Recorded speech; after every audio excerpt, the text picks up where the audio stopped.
Welcome to the next installment in our VoltScript Venture series, JasonVSE. This time we're going to be creating Jason. My name is Rocky Oliver, and I'm one of the lead geeks at HCL Labs working on the VoltScript scripting language. In my previous video, I introduced you to parsing JSON from a file. In that video, we learned how you can use the JSON parser to load the JSON into a JSON object, and then we looked at a few of the ways that you could use the JSON object to access various parts of your JSON. Today, we're going to take a look at creating JSON using JSON object. Okay, so here we are in VS Code, and I've already set up my project for this demonstration. You can say I've got my option statements. I'm loading my VSE that I downloaded using dependency management. That's what got me the VSE and also set up my setINI and so on. I'm referencing it using the use VSE statement, and the asterisk tells it to look into the setINI for the location of the actual DLL, which is right there. So if you look at my setINI real quick, you'll see it's under .vse's JasonVSE DLL, so there it is. And we know it's working because it doesn't have the error line under it. And then as I'm doing these examples, I'm creating each of the examples in a sub, and then I'll use the initialize event to actually run that sub as a demonstration. So let's begin by building a simple JSON object. We could do that by, we'll dim a JSON object as a new JSON object. You can notice this flag is false. What this flag indicates is whether this JSON object is an array of JSON objects or a single JSON object.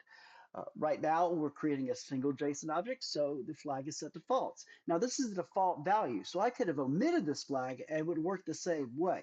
However, if it's set to true, that limits it to strictly being an array of JSON objects, and it minimizes the methods that you're allowed to use. But in this case, it's not. It's a single JSON object. So we can use the insert value to add values to our JSON object. In this case, I'm going to add first name and last name of John Doe, and I'm also adding an age of 30. Notice that I can mix the different data types that I add into my JSON object. It could be a type of a scalar like these are, or I could add another JSON object in as a sub-object. And in this case, let's take a look and make sure everything ran okay. So we'll come up here to our initialize event. We'll do call, and we're going to call that create simple JSON object. I'm going to save it, and then I'm going to hit Control F5 to run it from the terminal. Hit enter, and there we go. We can see that it created my JSON object and then printed it using toString. Now, toString's nice in that it has a parameter here that allows you to pretty print. Pretty print means that it makes it more formatted and easily read when looking at it from the terminal. That's why it's all got, line feeds in it and everything else. If I were to come in here and change this to false, you'll see that this is what you would use if it's not going to be human read. It's just going to be passed from, say, one method to another method for use programmatically. So if I save this and run it, you'll see that it's all ran together. We don't have it pretty. It's compacted for efficiency. Now let's take a look at creating a simple JSON object array or JSON array. In this case, I'm going to set my second example. I'm going to create my new JSON object with a true flag, which is telling the compiler that this JSON object is a JSON array. I'm going to use append to JSON array in the JSON object to add values to my array. Since the array contains single values, I'm going to pass them in as one parameter. In this case, I'm passing in 1, 2, and 3. And once again, noticing that I'm changing my data types, it's allowed to hold different data types in the array, in the JSON array, and then I'm going to print it out. I've gone ahead and added the call to this function or this sub into my initialize so that I can run it. So I'll hit Control F5 and hit enter. And here we go. You can see it's an array because it has brackets, not curly braces, and you can see our 3 values in our array. Now, what if we want to get a little bit fancier and add an array of objects to JSON? Let's take a look at that. Now, I'm not limited to scalars to add to my JSON array. Obviously, I could create an array of JSON objects. So in this example, I'm going to create an array of objects. So I begin by creating my JSON array object with set the parameter to true, telling it it's an array. I'm going to then create two JSON objects that are just singular objects. So I set it to false, and I'm going to just give them a first name and last name, Alice Smith, Bob Johnson.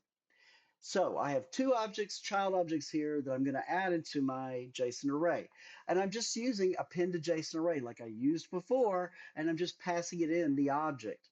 In this case, JObject1, which is this one, and JObject2, which is this one.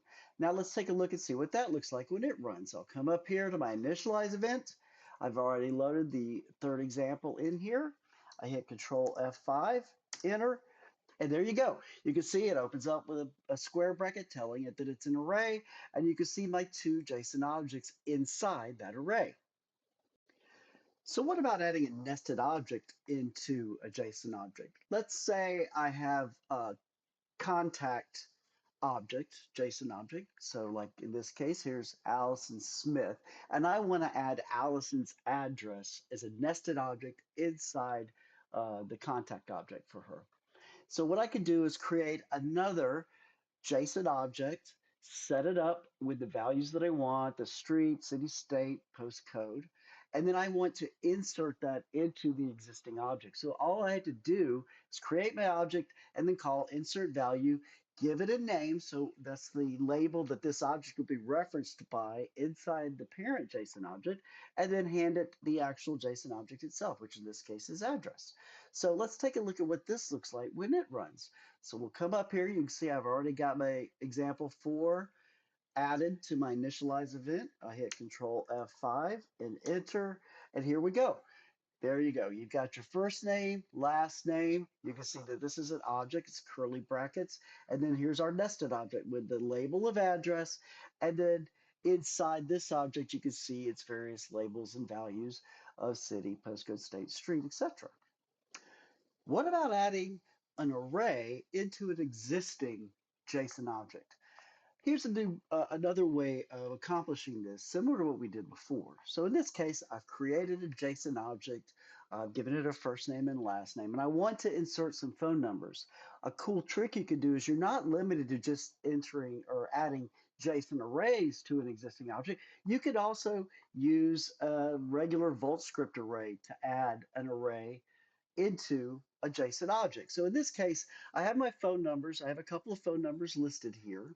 In a regular array, it's dimmed as a string. It's got an index of 2.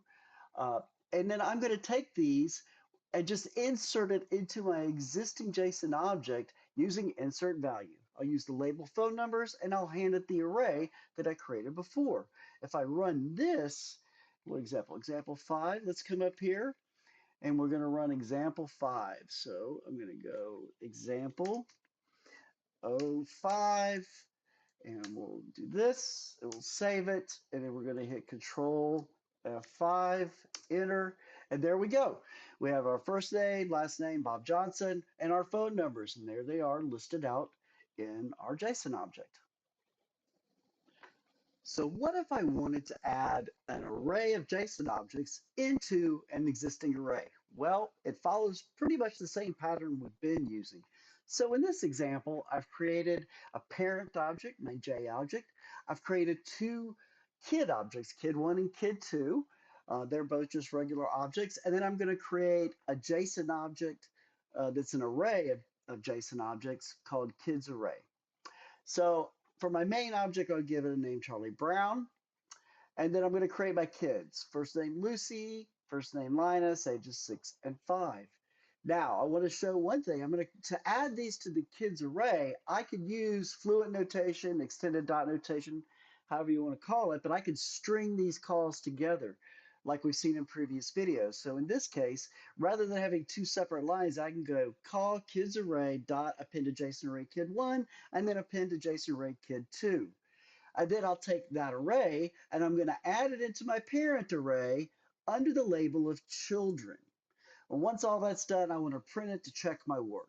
So I'm going to run up here to my initialize. I've already added my subname, subsignature in here for the call. I hit Control F5 and enter. And here we go. There's our children. We can see that it's in the parent object. It's got an array because it's opened up with brackets, and we can see our two kid objects in here. And we see our first name and last name. Now, this last example is a little tricky, so bear with me. Let's say you want to remove something from your JSON object.